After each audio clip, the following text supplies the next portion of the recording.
আসসালামু আলাইকুম বন্ধুরা, কেমন আছেন সবাই? আশা করি সকলে ভালো আছেন। দেখেন এখানে অনেকগুলো পার্সেল দেখতে পাচ্ছেন। এগুলা আমরা জায়গা মতো পাঠিয়ে দিব। তো আজকের ভিডিওটা হইল দুধ পুলি ভিডিও। তো দুধ পুলি বানানোর জন্য প্রথমে আমরা নারকেল কুড়িয়ে নিচ্ছি। তো দেখেন কত সুন্দর করে নারকেল কুড়িয়ে নিচ্ছি। আস্তে আস্তে নারকেলগুলা কুড়ানো হয়ে যাচ্ছে। আমার কলিজার বন্ধু বান্ধবরা, তোমরা কোথা থেকে ভিডিওটি দেখছো অবশ্যই কমেন্টে জানিয়ে দিও। আর ভিডিওটা ভালো লাগলে লাইক কমেন্ট শেয়ার করে দিও। তো তারপরে এখানে নারকেল ভাজি করা হচ্ছে। নারকেল কুড়িয়ে যে করছিলাম সেটা ভাজি করা হচ্ছে এখানে।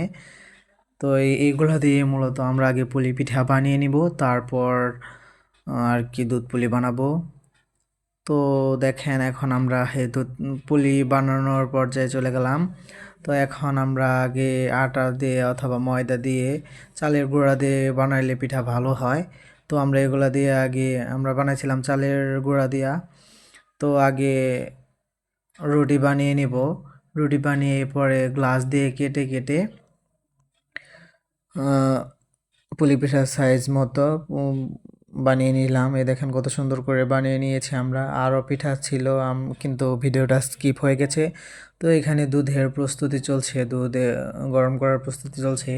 এখানে সব কিছু দিয়েই আমরা মূলত তৈরি করেছি। তো তখন মনে হলো যে কি ময়দা বা আটা বা চালের গুঁড়া কম হয়েছে। তখন আমরা আরেকটু দিয়ে তারপর পুলি পিঠা দিয়ে দিলাম। এরকম করে ধাপে ধাপে কয়েকবার করে দেওয়া হয়েছে। দেখেন গাইস, তখন তো ভিডিওটা স্কিপ হয়ে গিয়েছিল।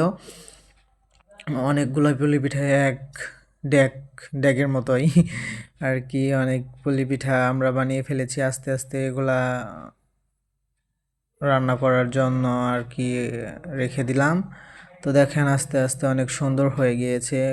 যখন এটা বানানো হচ্ছিল তখন অনেক ঘ্রাণ ছড়িয়ে পড়ছিল। আর দেখুন এক পাতিলের মধ্যে আর ছিল না বলে অন্য একটা ছোট পাতিল, দুধ গরম করার পাতিলে আমরা রান্না করেছি। তো এখন আস্তে আস্তে বের করে ঠান্ডা হওয়ার জন্য আর কি রেখে দিব। তো দেখেন এখানেও ছিল, এখানে বেশি হয়েছিল, পাতিলে আটতেছিল না, তখন আর কি আমরা ওইখানে করছি। তো আস্তে আস্তে এগুলা বেড়ে তারপরে পার্সেল করা হবে আমাদের আত্মীয়দের বাসায় পাঠিয়ে দেওয়ার জন্য। দেখেন আমি একটু নিয়ে ট্রাই করছিলাম।